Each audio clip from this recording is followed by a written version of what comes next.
This report includes graphic content. Viewer discretion is advised. Well, the very authorities in Myanmar that have been so criticised internationally are now issuing an estimate that says that 1/3 of the dead from Cyclone Nargis are children. Now, in most cases, CNN has a policy of not showing the bodies of children, but in reporting this disaster, we're making an exception. When he was in Myanmar just after the cyclone struck, our reporter Dan Rivers was shocked by the number of dead children he saw. He also says aid agencies worry that the images we're about to show could haunt those children who survived for years to come. Now, here is his report. Again, we do warn you, some of these images may be disturbing. They lie as if asleep, their young voices silent, their bodies untended.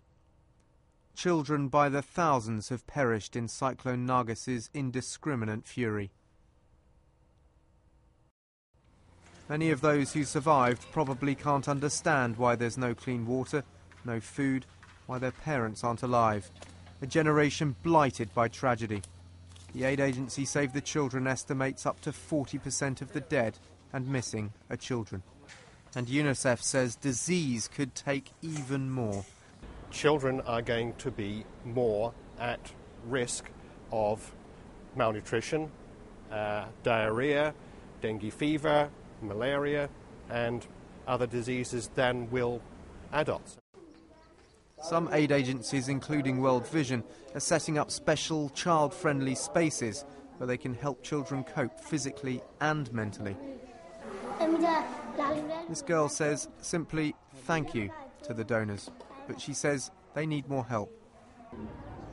The situation's also tough on parents who've left their children to come to neighbouring Thailand to work. This man is lucky. He says he's heard from his wife in Myanmar, who says she and their 3-year-old son are alive, but the little boy has severe cuts that now have become infected. His feelings about the lack of medicine are clear. Yeah, really angry enough. Very much angry. He doesn't want to be named because he's deserted the army, but is frustrated more isn't being done to help children like his. He says we don't have enough assistance from the government. We don't have any other help from outside. Right now there is a lot of disease, diarrhea. They should give assistance to the people who really need it. Myanmar's lost children are foremost in the thoughts of exiles here in Thailand. Men and women who've come here to earn money, who are now desperate for news of their kids.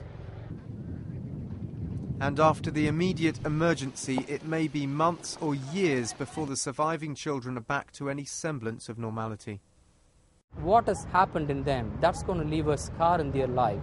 In fact, it could even alter their personality over a time. They may change from who they are to a different way of being. And their ability to relate to people may change, and their orientation towards God and religion could possibly change.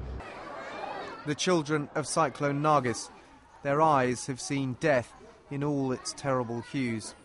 Vivid memories that may well haunt them forever. Dan Rivers, CNN, Bangkok.